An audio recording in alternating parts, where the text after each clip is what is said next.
Thank you all for coming here today. I'm Bill Baldwin, the broker and owner of Boulevard Realty, and I'm grateful that you could be here to join with my agents to hear about the state of the market.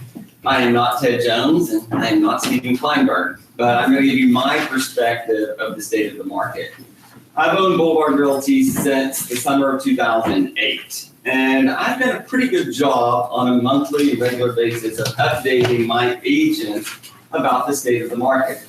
And we get pretty in-depth about it, especially the week that the MLS releases their statistics.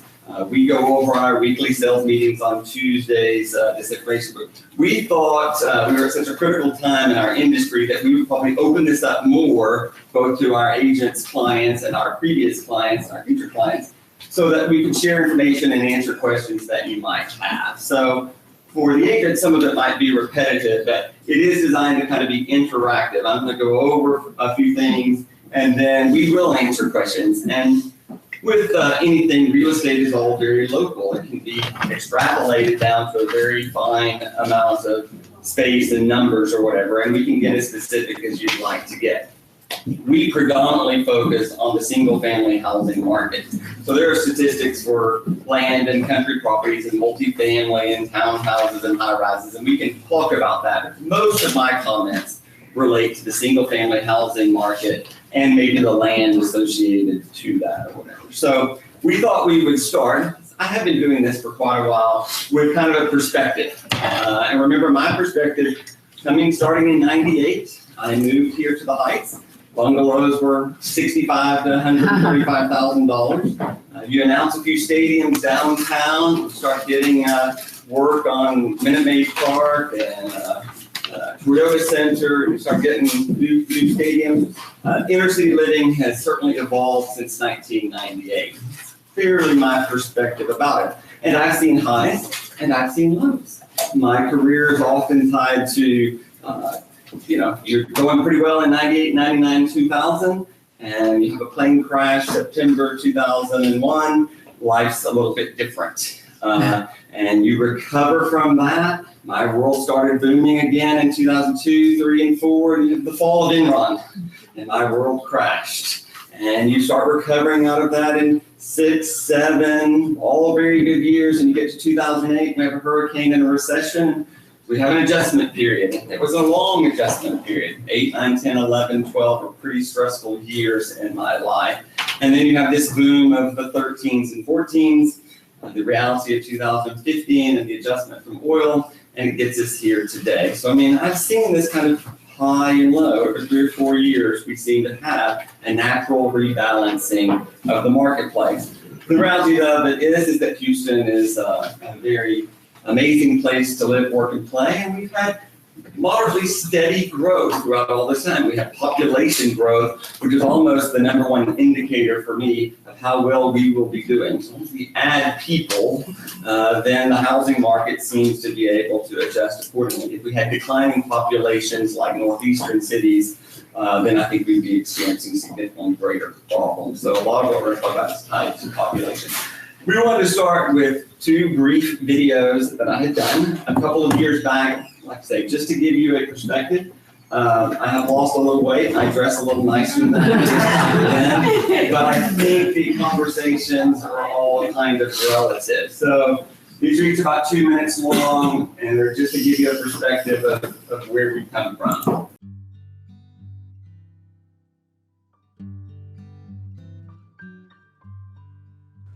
The prices in Houston, Texas, for those of us that have been here for a long time, we see appreciation. We see rising property values and rising prices. But for the normal individual moving into our community, they still consider the value in Houston, Texas to be a great deal.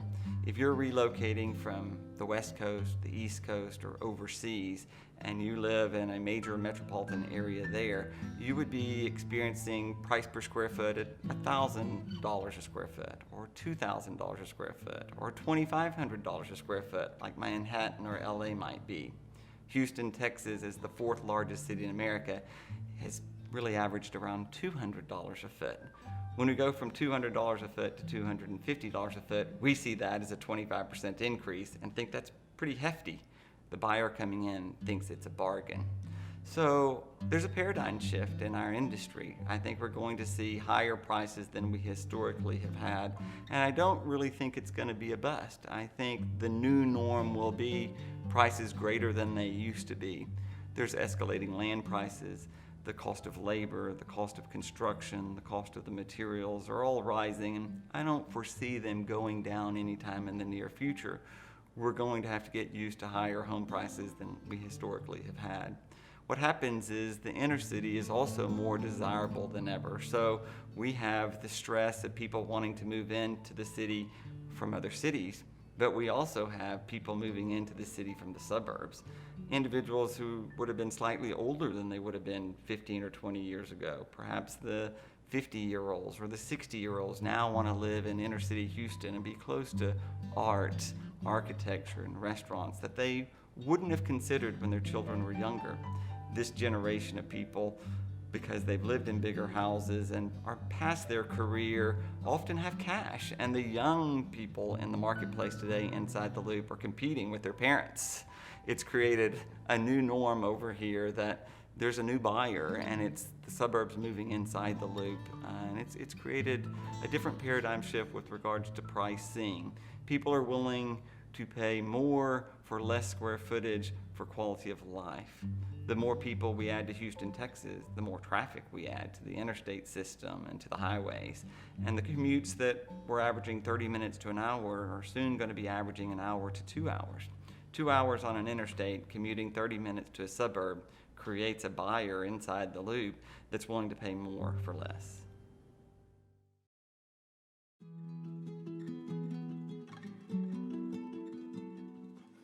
What's created the seller's market that we have today is clearly because of a lack of inventory. For the recessionary years, we didn't build as much as we had in previous years, so we didn't have the constant supply coming online that we'd had in years past. So post-recession, we're sitting at an opportunity where every month more people move into the city of Houston than we have for houses. If you bring in 6,000 new people every month and we only sell 4,000 houses, it leaves 2,000 people without a house. It creates the frenzy and the bidding wars and the uptightness in our marketplace because of that lack of inventory. A typical house in the inner city, if I put it on the market, would probably receive 10 offers. The lesson learned there is 9 people are still in the marketplace the next month, right?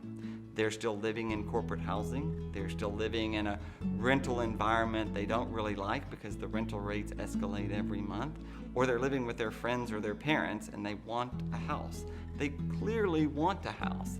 And you would think today individuals with money and the ability to get a loan would be able to go and find a house. But we're at historic lows of inventory.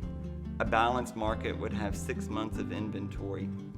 We're down to 1.7, 1.9, and 2 months of inventory in many of the markets throughout the entire city, both the suburbs and the inner city. And so the inventory can't keep up. The recession did help people along a little bit. It taught us we may not need 5,000 square feet. We might live comfortably in the 2,600 square feet that we already had.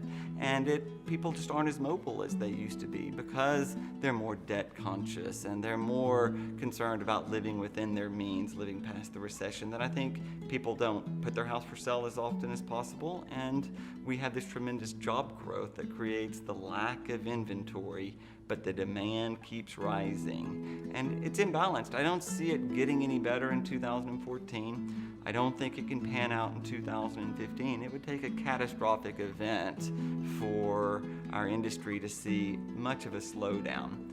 We have to be concerned about pricing. If we have too rapid a growth of pricing, it will stunt the marketplace. People would sell today because they could make a profit on their house.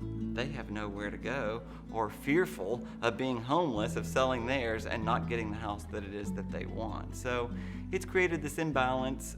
It will eventually pan out. People will build more houses and people will have such an incentive to sell their home that they'll do so. But it's created an imbalance in the marketplace that it's not as fun to be a buyer today as it used to be, but it's pretty fun to be a seller. End of 2013, beginning of 2014 is when we did that. I just wanted to kind of have that perspective of where we were. It was very hard to explain to people coming in after the years of 11 and 12 of how we got into these bidding war scenarios. And it truly was just this paradigm shift. I would have the same client. We'd start with a house and, it was 900,000 and the husband would never bid, 900,000. We started at 875 and they lost the house. And next go around, the house came up, the wife made him bid 900,000, they didn't get the house. Right. Next time you go and you bid 910 and you still don't get the house, you're starting to learn the lesson that if you want a house, you're gonna have to play in that environment or not play. It's certainly shifted from 2014, but one more thing I wanted to go over just when we talk about perspective. Here is the price of oil in my career or whatever. And when you look at truly the price of oil, I look back at July 2008 and June 2008. One more time.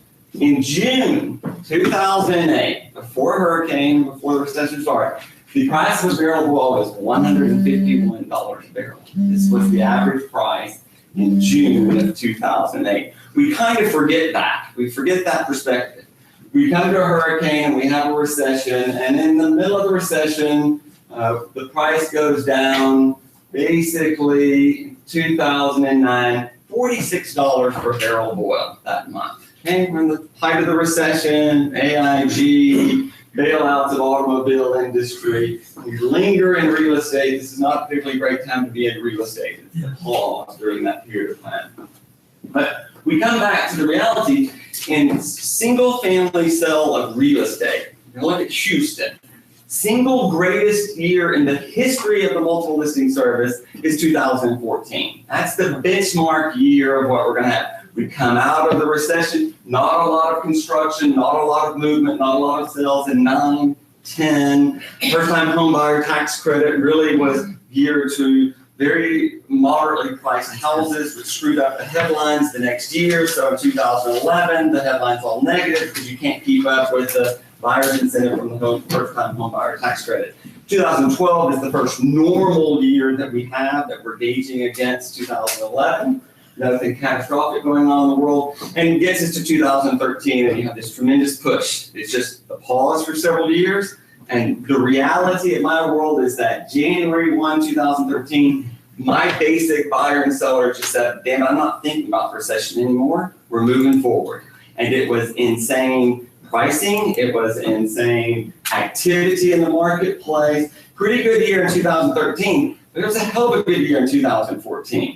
Very amazing sales in real estate in 2014. But if we go to the price of oil in 2014, it's this month or the month before, averaging $100 a barrel, $105 of June 2014, 2 years ago. That's the price of oil.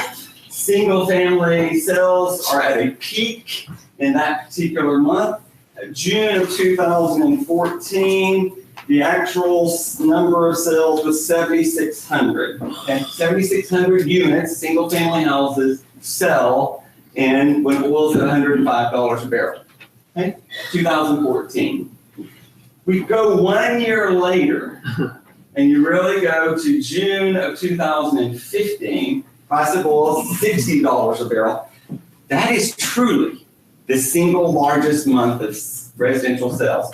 We sold 7,800 units, almost 7,900 units a year later than $100 oil, and really, click a little more, we averaged about $50 a barrel, $46 a barrel this time last year, and we have sales of 7,800. Single best month in the history of the Houston Association of Realtors is July 2015, price of oil, $46 a barrel. Price of oil today? Yeah. $48 a barrel, $2 a barrel more than last year, okay? It's more than it was last year. Single best month in the history of the Houston Association of Realtors, and oil is higher today than it was at that particular point. A lot of real estate is psychological. It's where are we? You read a lot of headlines, and it talks about layoffs, it talks about reduction in profits and losses, and it makes people scared. No one wants to buy Exxon stock at $100 if they think they can buy it for $60 next month. They don't want to. They don't want to buy a house for $500,000 if they think it's going to be $450,000 the next month. So the slowdown of our marketplace begins when there is a decline. You go from the $100 and you go to 90, you go to 80, you go to 70, you go to 60, you go to 50. Very little I can do to stimulate someone to buy a house. They want to know the bottom, and they want to know the impact of those things. And we're playing people. I go on listing appointments every day. There was very little I could do to stimulate a buyer to buy a house in September, October, November, and December of last year. No one's going to buy until they figure out what the impact is. They want to know if we're going to fall off the face of the earth or not. The basic topic of my presentation today is resiliency, reality, and response. The fact of the matter is the Houston economy and the Houston residential market for real estate is very resilient. MLS statistics came out again basically yesterday. Remember, we're comparing to 2014 and 15, some pretty good years. Overall sales in May of 2016 are up 10% over last year. 10%. Overall total sales, every category, the market is up 4%, real estate market up 4% over last year. It's poised to be almost, if not the single best year in the history of real estate, the second best year in the history of real estate in 2016. With oil down at $40 to $50 a barrel, the fact of the matter is we're selling more houses. The market is very resilient. Real estate is relatively strong in the grand scheme of things. People don't fixate on the 10% increase of sales. They focus on what is the looming inventory.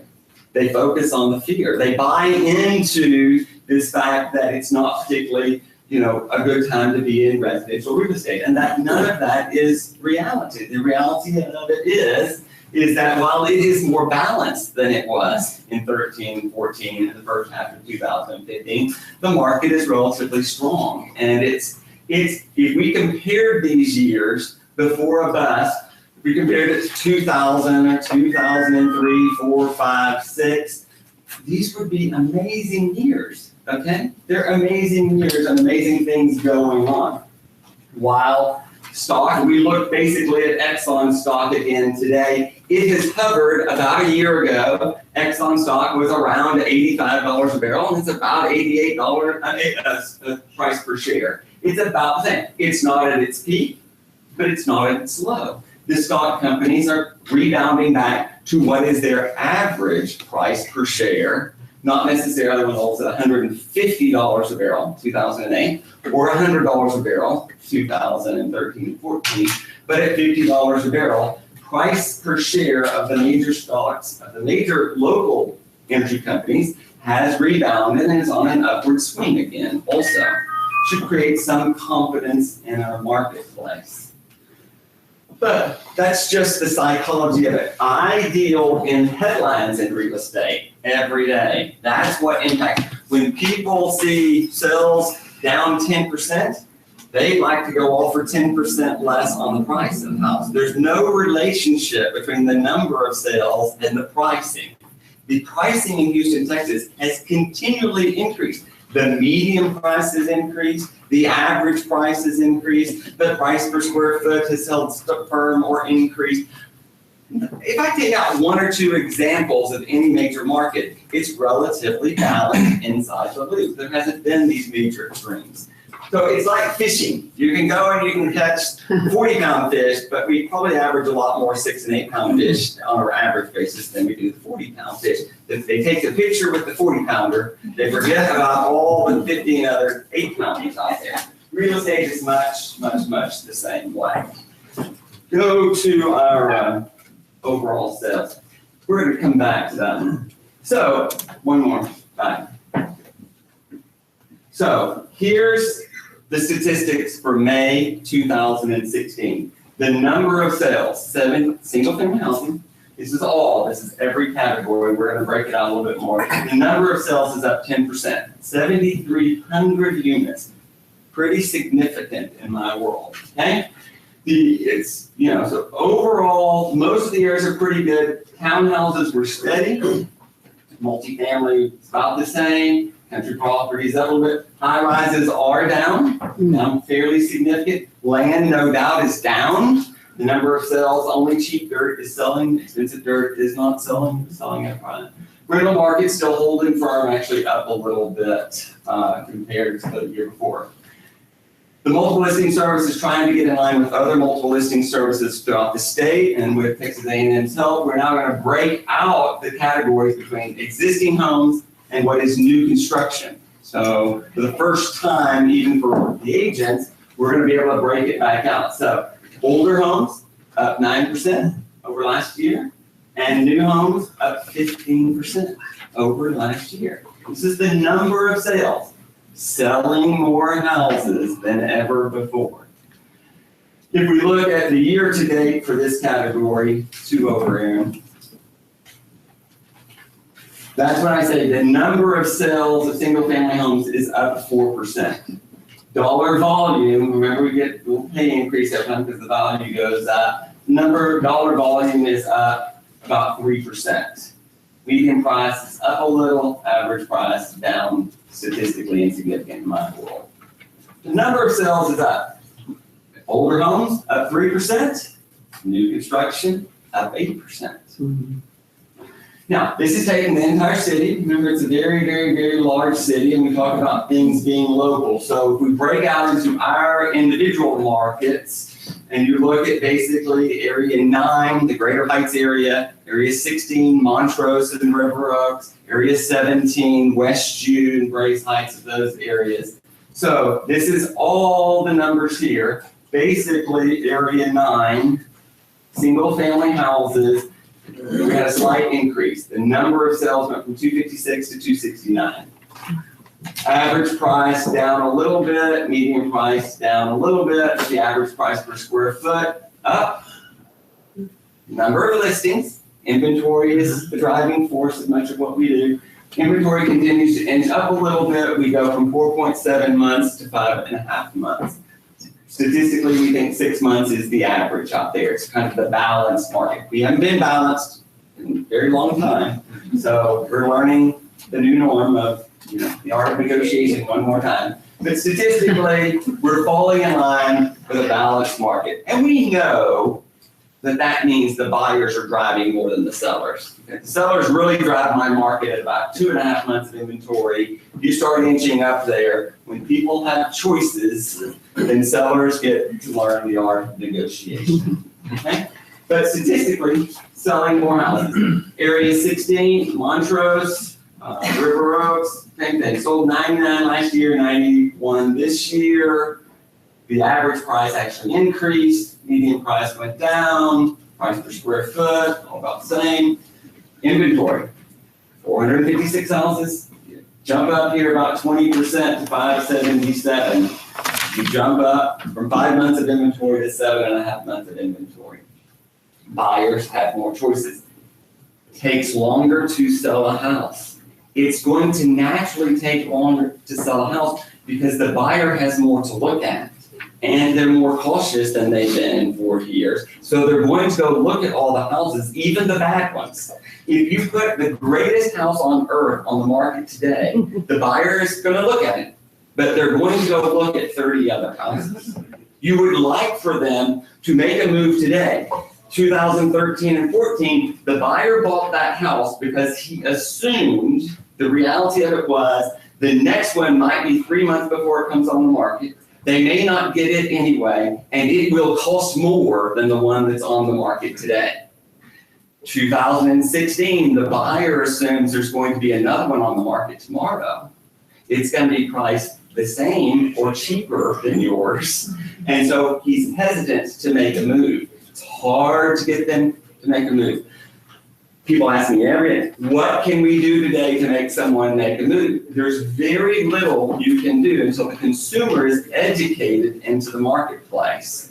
And we have to push the strengths of one particular listing over another. Could be location, could be amenities, could be price per square foot. We'll come back to that. Area 17, West U, and those particular areas. You can see, of course, we talk about affordability. So you talk about Area 9, the average house here is about $400,000 is the median price of what sells. You go to Montrose, you'll see we bumped up to about $524. You go to West U, the median price is $852,000. Not a lot of first-time home buyers going over there buying a bungalow for $849,000 that you can barely live in, right, compared to some of these other neighborhoods. There is affordable housing in Houston, Texas. It's just not the neighborhood that people start to look at. They're going to have to learn to look at what is the Heights 20 years ago when they all had bars on the windows, and they all covered in pink asbestos shingles, and there were chain link fences with the Doberman Pinscher in every yard I went into. I don't understand what's so hard to understand about the east side or the near north side or some of the south side that look like that today. It's exactly what my neighborhood looked like. Okay? It's not that hard to understand. And at a price point, people will move over there and they will take off the asbestos shingles and they will restore the houses and take down the chain link fences and the bars on the windows. You don't know how many times in 98 and 99 I had tried to sell a little bungalow with bars on the windows, trying to explain to the young couple what a safe neighborhood I lived in. It was a very tough gig with bars on the windows. And the seller, you know, I don't want to take the bars off the windows. If you want to sell the house, you're going to have to take the bars off the windows. It's just the reality of it. This is all houses. We'll flip right quick just to divide up, just so you see. Old houses actually sold more. Remember, there are more old houses than there are new houses.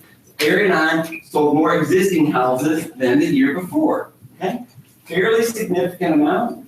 Average price about the same, median price about the same. Listings popping up here, fairly in check. Montrose, you know, I think statistically, let's say slight decline. River Oaks, West U, slight decline there, whatever. It's the inventory. Follow the inventory numbers. Okay, in existing homes in Area 9. Getting a little oversaturated in Montrose and older houses.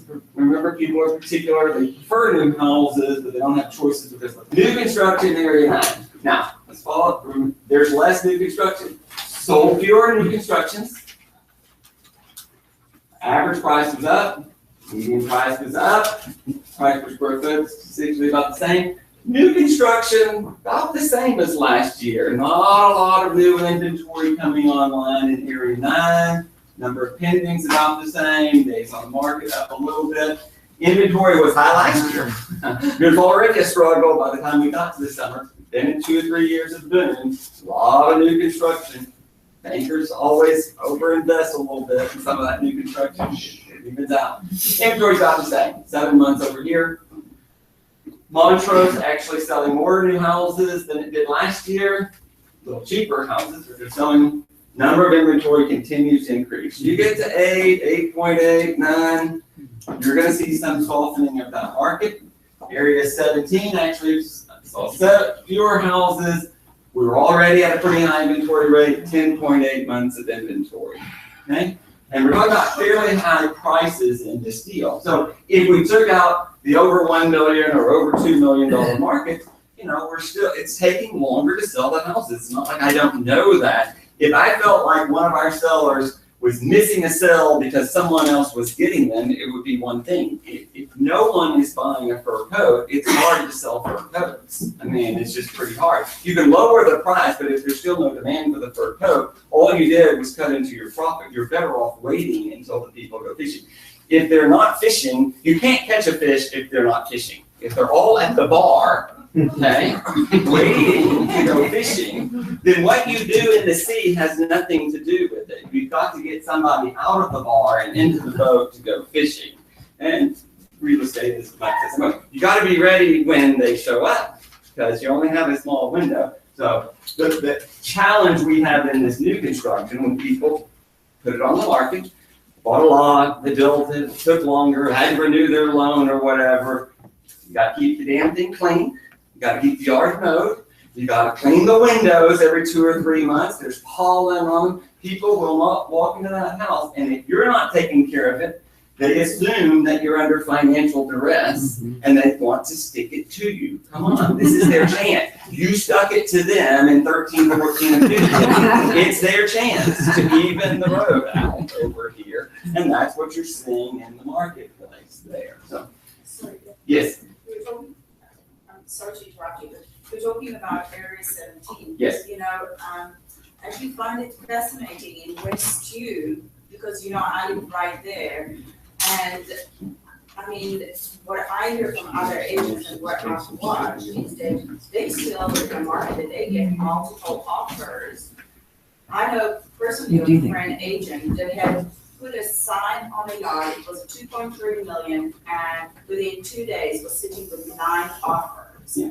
You know, so I don't know, sometimes I wonder about the statistics, how right they are, because it seems like a very vibrant, active market. It depends on the property and where it is and what it has And the to price, offer. the price. But you know, it's also. It's a lot higher. I don't know really how much the oil and gas has affected the real estate market, because, you know, Bloomberg says that for a real estate market and for oil and gas market to be a healthy market, oil and gas need to be at $30 a barrel. So that's a healthy market. What we had in 2014 is $100 a barrel. It's not a healthy market. It's an unrealistic market. Right. Yeah, I mean, we missed the first part of the oil and gas deal. We came in a little bit later. Definitely, there's a relationship in Houston, Texas, between oil, and it may be more psychological than it is. And do you also find that there's a lot of investment opportunities, Yeah, I think a lot of investors coming in? And one of our conclusions was, of course, it's a much better time to buy today than it was in 13 and 14, especially for that investor. Certainly, there are opportunities that during the pause will be available for those people that want to invest.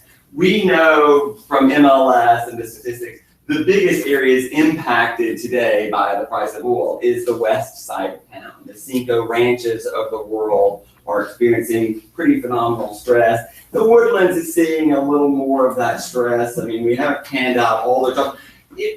When Exxon announces a deal, you know how many of our clients and people in the world who lived in Clear Lake just went out and bought houses in the Woodlands on the uptick of how much it was going to go up in appreciation? They weren't even going to relocate there for 2 and 3 years. Many of them never did. You know, so there was this mad rush. There again, some of it unrealistic in 13 and 14, mad rush of new construction. And when there's a rebalancing of that price point of oil, it certainly has impacted the Woodlands and the areas closest to the ExxonMobil campus. The Heights, we have a closing on our Merrill listing tomorrow. That person works for Exxon. One works in the Med Center, one works at Exxon. Heights is a pretty good beneficiary of that, someone going against that traffic. They're not sitting in that traffic every day. You know, that's probably a better investment than someone going to the Woodlands and speculating on something up in that area. But certainly, Exxon's pretty stable. The medical center is booming, petrochemicals have been booming, and so it creates a better balance over there. I'll be honest, having lived through the Clinton years, my worst years in West U were when Hillary was trying to have medical reform 20 years ago. You know, that area was unstable, worried about the impact of Affordable Care Acts or whatever. We passed those deals. It's more stable than ever over there. And the medical center continues to boom in that area. If you can afford it, is extremely high. It's just not an affordable option for much of the city.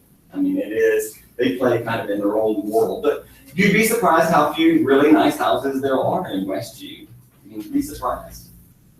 You know, it's mind-boggling to see that whole vicinity around the medical center moving that way. Right. And maybe that's why Cypher and all those areas. So we pulled up that press release from 2014. We want to go back to the psychology for just a moment. I'm truly in the psychological world over here. So we know that 2014 is the single best year in the history of real estate. We're all smiling about 2014, which I think is always interesting. You go to the press release, the one more month, the June press release. We go to the press release in June of 2014, and it starts Yeah. one more month. June's press release. Home sales declined for the first time in 3 years. Now remember, the 3 years before this were shut in my world. They were not. Okay, I did not lie. 2011 or 12 or 10 or whatever. But here's HAR's press release. Middle of the summer, 2014, home sales declined for the first time in 3 years. And it's talking about, remember, we're comparing to some of the stimulus programs before that or whatever. Middle of 2014, 2 years ago, what was the height of the market? The press is negative. Okay? It's talking about a decline. It's talking about not keeping up. We end up finishing this year at the highest grossing number of sales in dollar amount in the history of Houston. Okay? But still in the middle of it, you're right. We've got to overcome some of this stuff. Go back to our statistic page for the 3 years. But are they getting that information from Shelley Ralph? That's what she was the president of HAR, and so she's making the summary of the year. You know, so I go and look at these years. So here's single family houses, and here's May 2016, 7,300. May 2015, pretty good year, 6,600. May 2014, pretty good year. I'd like to remind us, we only did 7,000 houses in May of 2014 compared to 73 houses in May of 2016. How's the market doing? If you're increasing the number of sales and you're keeping the price per square foot and the median price about the same, we're seeing more demand for houses than we have ever seen. More than any May in the history of the MLS. Now look back at our benchmark month. Here's July of 2015. This is the single best month ever. So if you're me and you're giving advice to a buyer or seller, I'm not a rocket scientist, but I'm going to tell you, headline's going to be down in August of 2016. Headline's going to be down, right? It's going to talk about can't keep up to that number.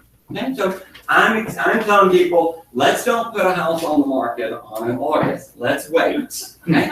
Now my world started a decline when oil goes from 105 and starts to retreat. Our pause that we felt of our market was September, October, November, December. Those were the months.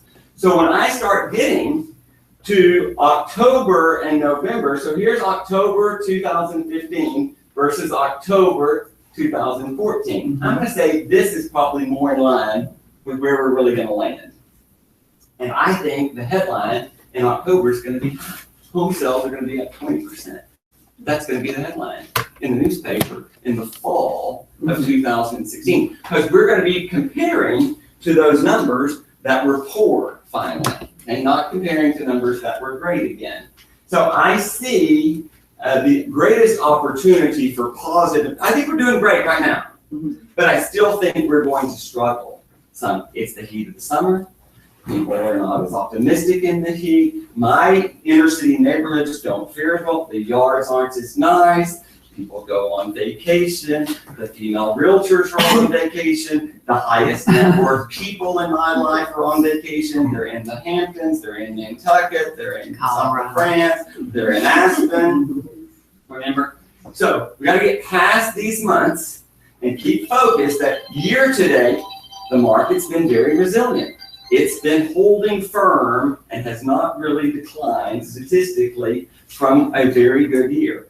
And I think we're going to end the year at a far more positive note than even what that we have right now. We ought to be jumping up and down about a 10% increase over last year and about a year-to-date 4% increase. Why that isn't more noted out there, I don't know. But if I'm going to do all I can to promote the real story of the resilient real estate market in Houston, Texas, and how well it is performing. Okay? Property tax values continue to go up. They didn't all go up 10%.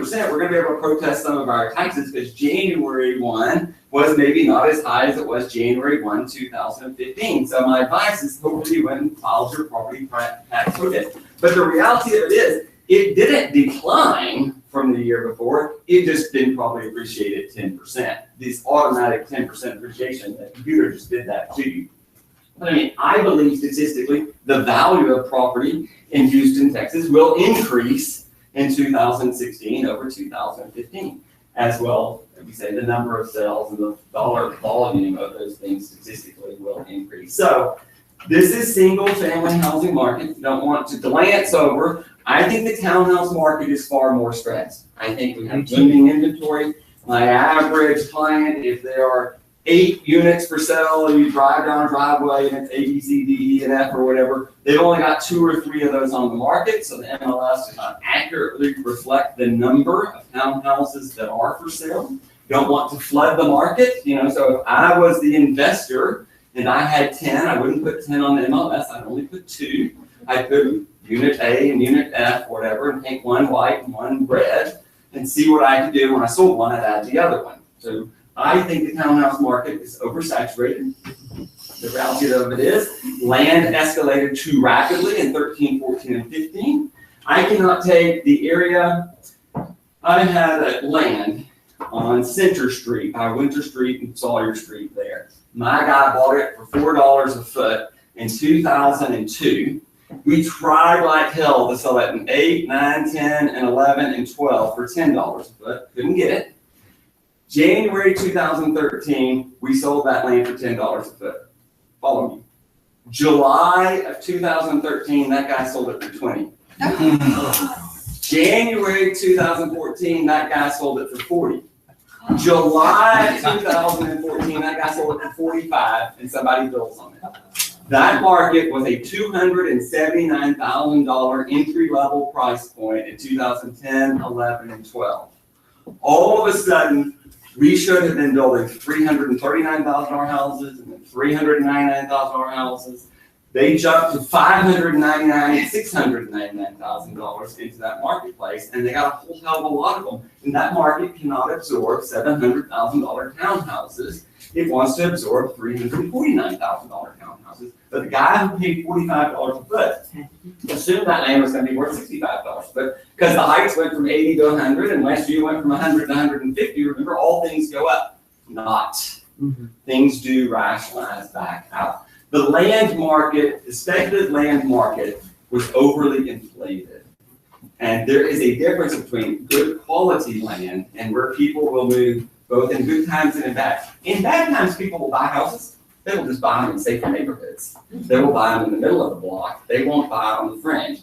When times are unrealistic, it's why I never in my wildest dreams understand, and bankers told me all the time, please stop building these townhouses on the damn railroad track. Don't put them under the billboard. Don't put them on the feeder road. Don't do that. And maybe we could sell some in 13 and 14, but really, nobody really wants to live there. Yeah. And that's really not the highest and best use. I don't think we should finance those things. If the guy wants to pay cash and do that, let him do it. If I were a banker, I wouldn't do that. I would finance in the middle of a block when times are lean. I would go a block or 2 north when it's not so lean, but I wouldn't go 30 blocks north. I think we're going to have to edge our way a little bit into economic reality of how it works over there. So we're a little saturated in townhouses. I think it's going to be weak for a while. I think we have to bleed through all of this inventory in 16, first part of 17. I don't see it getting better. Maybe the spring of 17, but not anytime sooner, I wouldn't think. Land. I have plenty of people who would love to sell me their land that they overpaid for. I cannot sell my barrel of oil for $75 when the market's trading at 50. And if you bought land in 14 or 15 in a marginal location and you paid $65 a foot for it, no one wants to pay you more than $45 a foot today. They are not going to make you whole. Sit on it, wait on it, get a part-time job at Hooters if you have to. You are not going to be able to sell that land that you overpaid for. There's a reality into the marketplace. I mean, come on. Over time, I believe all land in Houston, Texas will appreciate. Some of it will take longer than others.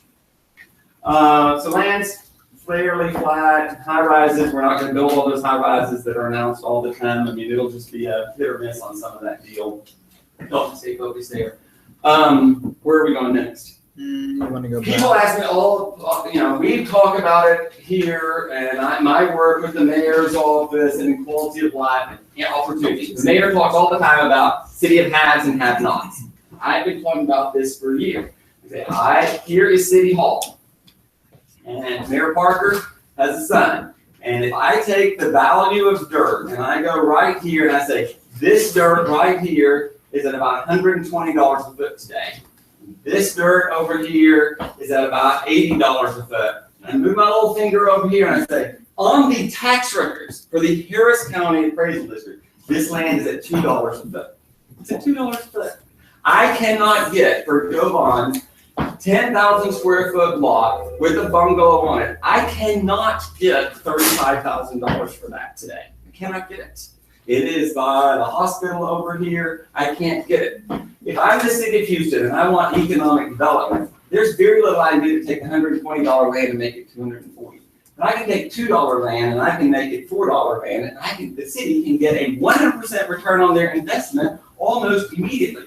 You take $2 land and make it $4, or you take $4 land and make it $10, the city's got a pretty good return on its investment. And you look at these areas to the east of our inner city, what is downtown and Heights and Montrose and these areas here, and you look at high opportunity neighborhoods, if you have a young child and they are in their 20s, go sell them a house in one of these areas and let them fix it up and live there for 10 years. If you're a teacher, a fireman, a nurse, or a policeman, come buy a house over into one of these areas. The city is dedicated to making these areas safer, to working on their water and their parks and their infrastructure.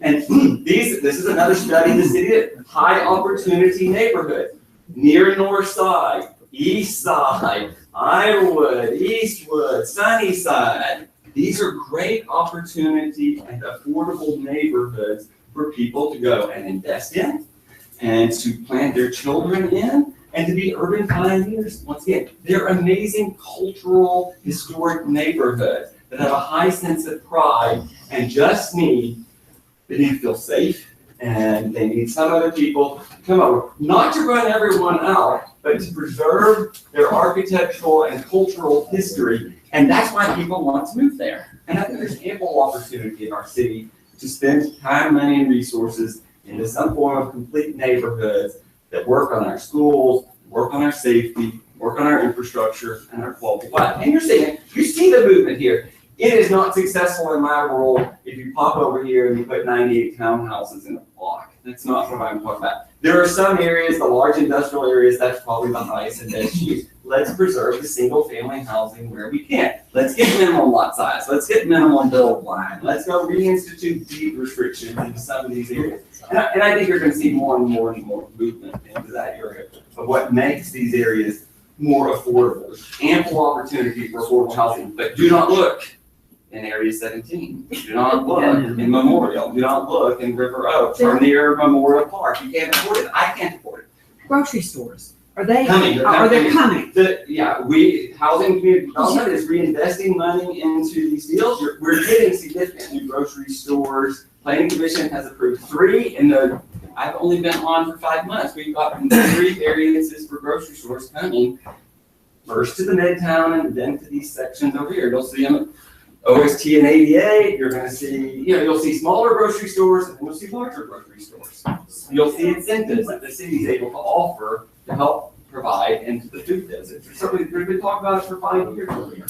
What's the difference between the colors, the light blue, dark? The opportunity, the level of opportunity. This was a measure back to the other study when it talked about this is a measurement of property values declining or increasing. Number of crimes, number of 311 calls, number of foreclosures. It's taking a relatively basis of indicators to determine, the opportunities. The healthiest of our neighborhoods are in blue and purple.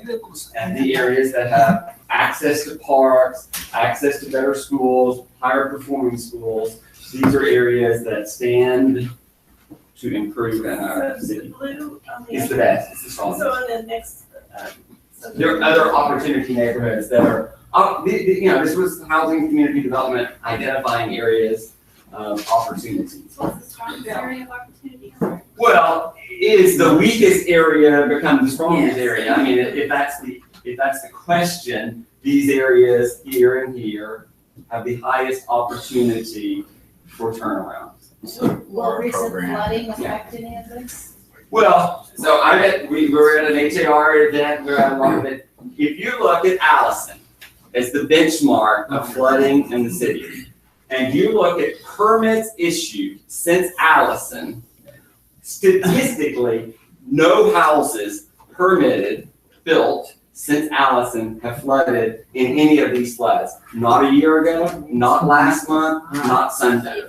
Historically, the neighborhoods that have flooded have continued to flood and will continue to have issues. It's why we have to talk about buyout programs and other things. It is irresponsible for these people to continue. I mean, there are investors that buy a house in the flood zone, let it flood, get their flood insurance, fix it up, and it floods 2 years later, and they get a big insurance check, and they're making money off of the flood insurance program. So the flood insurance program is stopping the ability to do that or whatever, which you'll see, people stop doing that or whatever. I don't want to be insensitive to people who have flooded. I just want to say, as a city, it has addressed the flooding the best way that it can in this area that's sinking and continually had flooding problems for hundreds of years. The new construction is not flooding.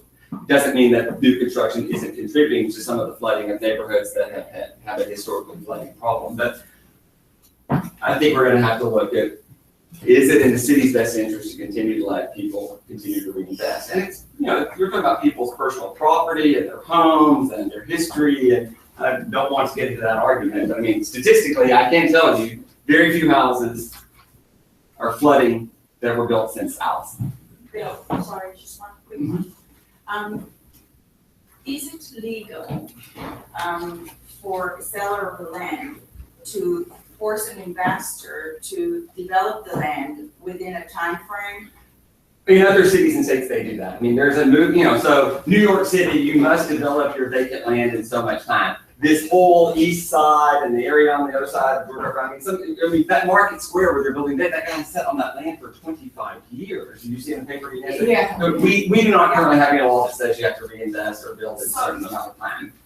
Not that other states do. I doubt in our conservative-minded state that you would see that in any reality.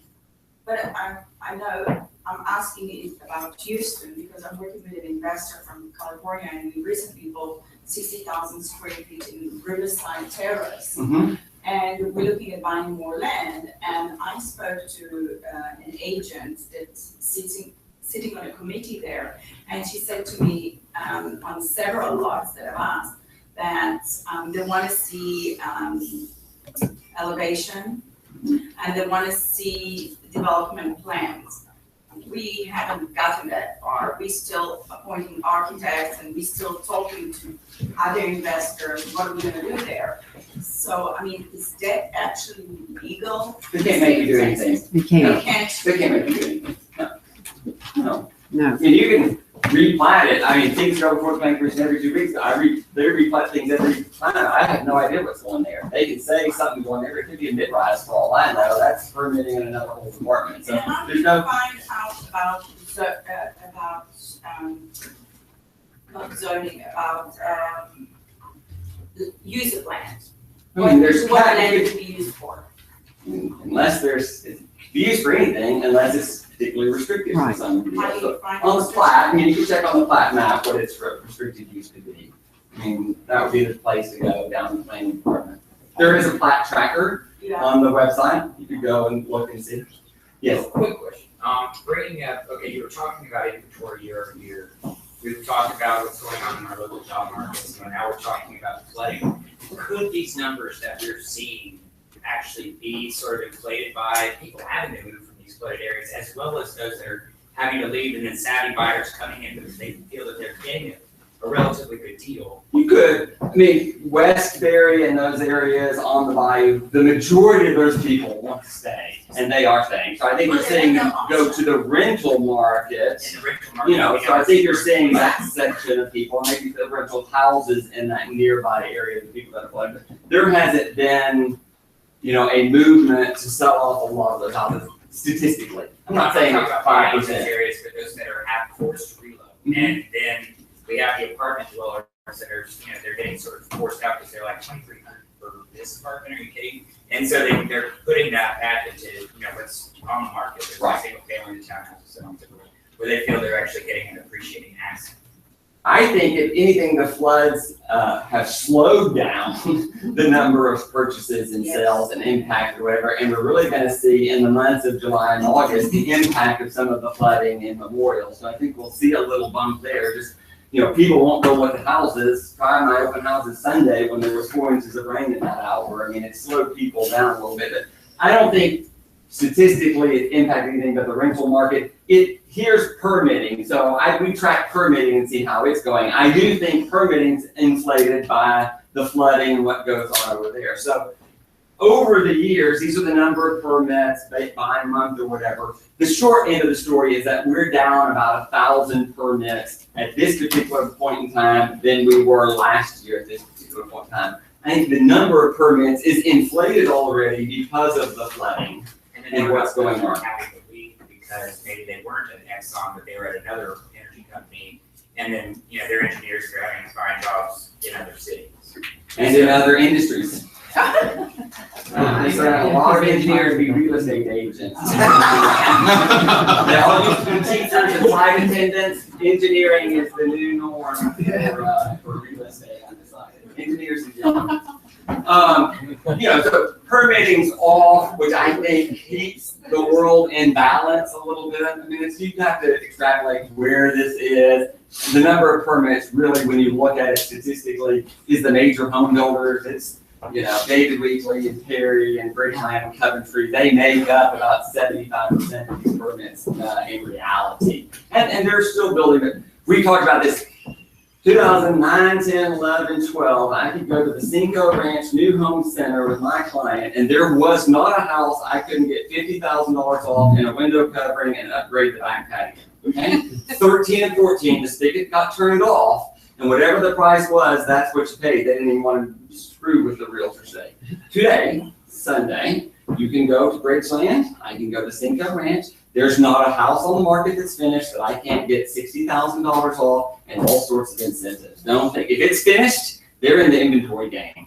They must sell inventory. They don't even care if it's at a loss, I think, at this particular point. But we do have plenty of clients, just like we talked about that land earlier. If you bought a house in Cinco Ranch or one of those neighborhoods in 13 or 14, I cannot sell it for what you've got in it because that builder is selling that same house for $50,000 less than what you paid for it. You're going to get to sit on that house for quite a while. Rent it out. Airbnb might be your new best friend. But the reality of it is you're not going to sell those houses until the new home sales are at a higher price point. And I don't see that happening in the immediate future either. Okay, that's kind of the general state. I don't know if that was what you were looking for or not, but and we have lots of information on things. Jobs. Pay attention to jobs. I think we know the city's busy. So people worry about the economy until they drive at 5 o'clock. Try going from my Kirby office that I got years ago, and I used to be able to go in 2013. I could drive from my Kirby office to my Heights Boulevard office at 5 o'clock in about 12 minutes. Now I cannot do it in 50 minutes. You just cannot do it. I mean, it's just, you just hunker down over there at Helen and have yourself a drink because there's no point in trying to get into traffic. Traffic is everywhere. Every restaurant has a line out the door. You're not going to get into Helen or State of Grace or Hunky Dory or Cultivar. I mean, people look at that sort of deal and they go, economy's probably not too bad. These engineers have to have some money if they're drinking every night.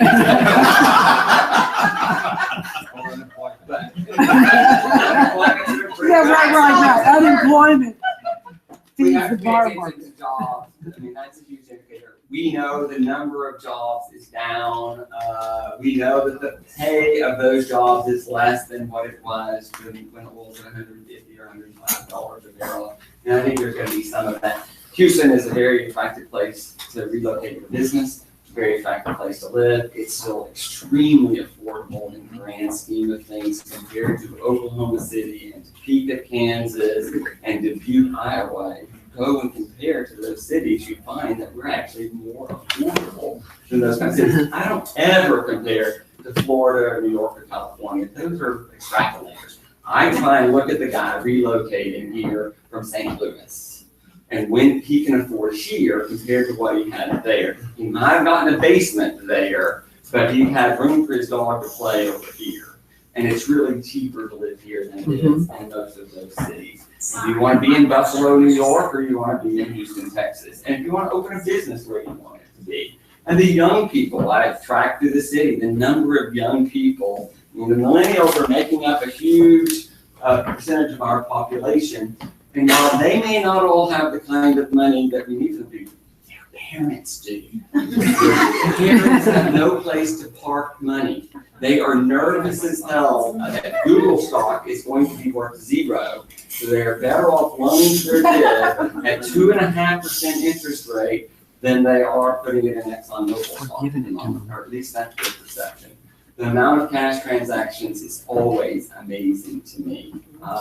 And I probably, we focus inside the loop with probably slightly more affluent clients or whatever.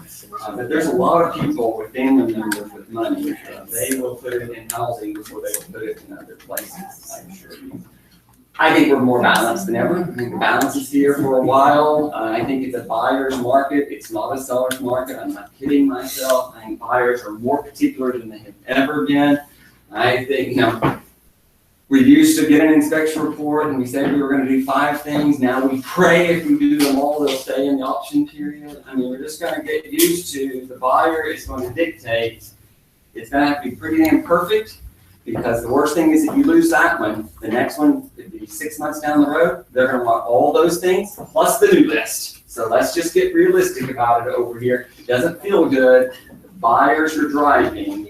And the only thing worse than one of these buyers, not having one of those buyers. Pretty damn hard to stimulate activity when there's no activity. And while it's up, I think the heat of summer is not going to be so great over here. I need to go on some vacations in August, but I don't think it's going to gear back up until the fall.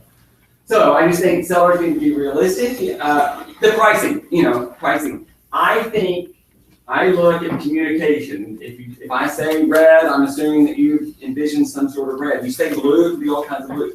When you start lowering the price, the message that's received from the buyer is that if I wait longer, it will get cheaper. Something must be wrong with it. Nobody else wants it.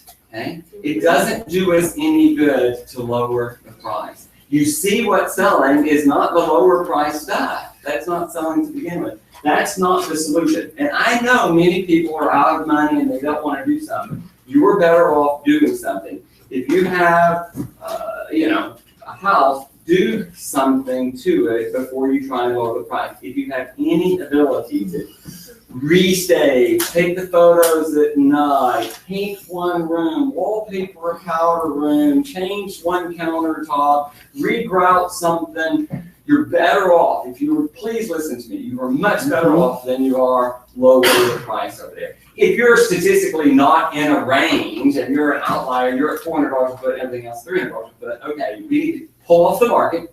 You still need to do something, and then let's put it back on and let's make it look fresh some way. But lowering the price is not the solution to stimulating sales in this market. That's not it. There's got to be some other way to do it. So that's, make that comment. Questions? Yes, sir. All right, so what I'm taking from this is you don't think the Heights area lots are at a bubble that will correct itself in the next 6 months? I think the bubble was 2014 when they unrealistically paid for some of those deals. There is huge demand for non-contributing lots in the Heights area. Please pay $525,000 on Omar before you pay $475,000 on 28th Street. Don't do it. I can't sell a house on 28th Street even if the lot's cheaper. I'm better off selling the lot in the middle of the block on the 1000 block of Omar. There's still plenty of buyers for that lot. There's plenty of buyers for that house. There's not a buyer for the one close to the feeder road. So I think the range of those, we paid $525,000 yesterday this week for a lot. Last month we paid 510 for one on the ninth. These are just clients. This is not me. This is the clients in the deal. That's the going rate. And if you're a builder, you gotta have a house to sell. If you don't have anything, you're not gonna sell anything. So I mean, if you sell this one, it's, to be realistic, we follow this train of that. I am a hype finding guy. If 10 years ago the average house was $949, and then the next year the lot went up $25,000, and that house went to $979. The lot went up $35,000. The house went to $1,000,001. Well, all of a sudden we went from $400,000 lots to $550,000 lots. That's a lot of money. But we went from $1.1 million houses to $1.6 million houses. The jump was too great. The neighborhood could not go from 1.1 to 1.6. It wanted to go to 1.2. It goes fine at 1.25 million today. It's fine. That market is fine. It's just not fine at $1,495 or $1,575 or $1,695. That market, it's not a market that wants to go. That's not where it wants to be at the moment. So I think good lots, there's still buyers for those good lots. I would buy in a good location before I bought in a bad location. Well, second question, then, since there seems to be this 5 months in the back end trying to sell out, I think you said it's averaging 5 months to sell a house. If I'm building one, should I be putting my house on the market earlier? No. No. Days on the market. No, they have no vision today. They do not want to look through a set of plans for this case. They do not trust you. They do not trust me. They think you're a liar. They think you're going to bait and switch them. There's no advantage today to trying to put that house on the market. And the buyer who wants a custom house is a damn nightmare if you're a spec home builder. Just don't even do it. They want to see it. They want to be wowed. There's plenty of buyers on there. Invest in a $12,000 gas range. Or something that they really, really want today. But no, I would have put the days on the market work against you. Yeah. You know, so then when you're on the market 120 days, okay, I'm not a rocket scientist. I have houses on 27th Street. They've been on the market a year and a half. They're listed today for $779,000. I have the exact same house, not on the MLS, on 17th Street. Okay, we did not finish out the third floor, so we're 2,400 square feet versus 3,400 square feet. It's $829,000, not on MLS. These sell immediately. They finish out the third floor. They give the builder $100,000. So we're in now at almost $900,000. I have the exact same house on 27th Street for $779,000. I will not be able to get $699,000 for, okay, which is $200,000 cheaper than what they're paying. And I can't get those people to buy the one for $699,000. Okay. They would rather pay $900,000 for the one not on the MLS. All right. They feel something about not being the one that's on the MLS for 180 days. We need to rent them. We need to put them in that Airbnb business. We need to hope for a damn good Super Bowl. They're not going to sell. I'm a realist. They're not going to sell right at the moment. We need to take them off the market, rent them, sell to some investor over here, let them hold on to them and sell them in 2 years for $800,000 in the market. What could you rent them for right now? I got $6,000 for 24th Street. I mean, I've got one for $7,500 on the market that was $1,400,000. You know, I get plenty of activity on it. You know, there are people who are testing the heights to see if I like it. It's easier to pay $6,000 than it is to buy a house for $1.4 million. Only going to be here for a year. Not sure what the economy is going on. Going to hold on to my cash. A lot of those people out there. And remember, I mean, $6,000 and $7,000 isn't a lot when the tax bill is $30,000. I mean, it's not like my people are getting rich. They are just parking their own money into their houses and waiting to recover at another time. Will he listen to you and rent them? Or the bank, we hang on back, the bank will listen to me. We have plenty of builders doing that. Let me ask you an interpretive question that I bet you can answer. And looking at your statistics, Drew, turn down the air. Yeah, it's it's something I've been able to figure out. That you've given me a bunch of statistics, which I buy all your arguments. Down the road, sales are solid; they're up. Okay, prices are stable; they're not increasing; they're not decreasing. And what is increasing is days on market and sales period, given a run up in inventory, which is not being driven by permits or construction, because permits and construction are actually down a little bit from what they were. So what do you think's driving that increase in inventory? I don't know. I can't figure it out. Fear did some of it. I think some people were just concerned, so they want to get, they want to sell their stock. They want to sell their M1 stock at 30 before zero. I mean, some of those people were like that. So I think some of the people are feared. Some, just the days on the market are longer because the locations of some of those deals are poor. Yeah. I mean, I think that people, given their choice, same thing. It's easier to sell a house in the 900 block of Harvard than it is on 27th Street. And before, I didn't have one on the 900 block of Harvard, and now I do. I'm gonna get you to come lecture to some of my letters because they yell at me when I Location. I mean, it truly is when you have this much inventory. I think the absorption rate of the good properties is very, very good. And I think the absorption rate of bad properties is at 0, and I don't see it getting significantly better for the bad locations until there's no more good locations or the price of good locations goes up significantly. So there's very little that I can do in the outlying area. In reality. These are good questions. One more? Yes. Okay, walkability, quality of life, all of that. I'm bizarre quality of life. Right, so what, in terms of, these micro areas where we're starting to see improved activity, developers are following the guidelines, the city's improving sidewalks, are they attracting? Absolutely. If you can buy a house or invest in a house along Buffalo Bayou, go and do it. I mean, I give this speech all that. Go and buy something on the hike and bike trail as close as you can. I mean, seriously, I would make that 50% of my decision these days. People want walkability. The city's going to get more dense. We're going to get more retail. It's coming. People want that. Not that we'll never want the suburb. I mean, driving to your suburb and having to get in your car and drive to your Walmarts. I mean, people are not going to be into that as much. We just need the microcosm inside the 610 loop. We'll get significantly more dense, significantly more walkable, significantly more bike friendly, greener. The restaurants will have variety. We need, not just restaurants and bars. We need some retail. We need the clothing store. Sort of what's happening on 19th. Yeah, 19th, Midtown, a lot of these things, I mean, you're certainly seeing it. The Westview phenomenon, all those deals, it hasn't slowed down with all those restaurants. And the apartments can come in and fill density, which makes it affordable for that teacher and for the college kid and the young professional to buy out that neighborhood. Then when they're priced out of that, they'll go and live in Oak Forest. You'll see more stuff around 34th Street and Ella and TC Jester and the same thing.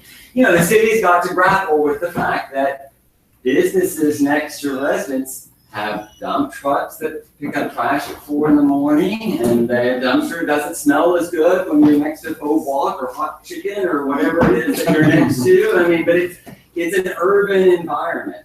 The buildings will get closer to the sidewalk. I know that people find that hard to believe, but it makes for a safer environment. We do not need 42 lanes. We need 2 lanes. I will continue to push for reduction of lanes on Washington Avenue. No more one-way streets. Put the pedestrian-friendly round, the hiking, bike, and walking, and then a parking, and then 1 lane going both ways. It slows down traffic automatically.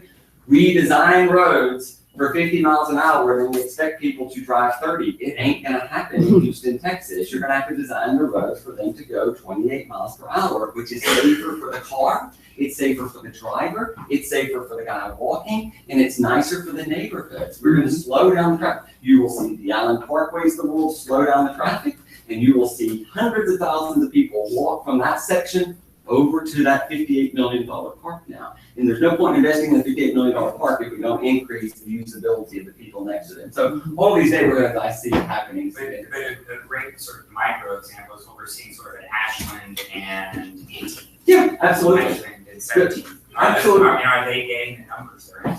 I get the highest price per square foot today is at 17th Street.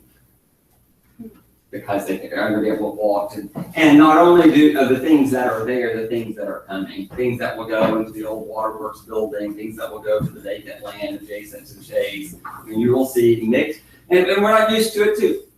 Come on, the value of that dirt is significant. It will be mixed use. It will be retail down below. It will be apartments up above. It will be okay. It will make my neighborhood more affordable. It will create density, which will create more demand. It's going to be okay in that environment. It can't all be single family houses. It's going to be some mixed use. I was just wondering something. A lot of that psychological though, because we're in the South. You know, of course, we used to drive, what people used to driving and things like that. And pretty much what you were saying, what you were saying, basically is that, you know, they're not getting used to it. The younger people, they kind of want that. But, you know, you have a lot of the older crowds, you know, they're not really used to that. The density is, like you said, having smelly things or whatever, you know, basically they're in the environment. And this is a car-centric culture still. And it's gonna take a while. A lot of 50-year-old guys here in the neighborhood, right? I mean, more and more of it, we're just having to evolve with it, right? And that's ultimately what I'm saying. You know, this is Houston. You know, of course, density is great. You know, having an actual city, you know, is great. But I just wanted to, you know, point it out. It's not gonna be as walkable in August or 98 humidity, but I mean, there's plenty of months that it is walkable. And it's still a hell of a lot better than Sutherland. It's like the rushing it out with it. Yes, Tim. Yeah, I have a few problem questions. You know, we're talking a lot about real estate and, you know, how great the height is. Can you give us a report on anything commercial that's going to, you know, raise the attention of the Heights? Are we getting new grocery stores? Are we getting better restaurants that are on the perimeter? I think you're getting all of those things. I can't tell you all those things. Sometimes I have to sign confidentiality agreements, or sometimes I don't think before they're happening. You're getting amazing things in the neighborhood, yes. Question number two, how easier is it now that you've been appointed to city planning to run the gauntlet of the historical commission? They're not related theoretically or whatever. I think so the answer to that question is I don't think planning has anything to do with the historical zone. I think a new administration, a new mindset, a new city attorney has some impact of how that will evolve over the years. There was no doubt that Mayor Parker found that particular deal a high priority for her administration. It may not be as high a priority in future administration. Yeah, but I mean, you. And they evolve. I mean, even the certain, it evolves. You know, So it's evolving in a more friendly or, with a friendlier posture. It's hard to say. It's still early. Still early. But I was told that Turner will be more sympathetic than the last candidate. Do you know what I mean? I personally believe that's the truth. Right.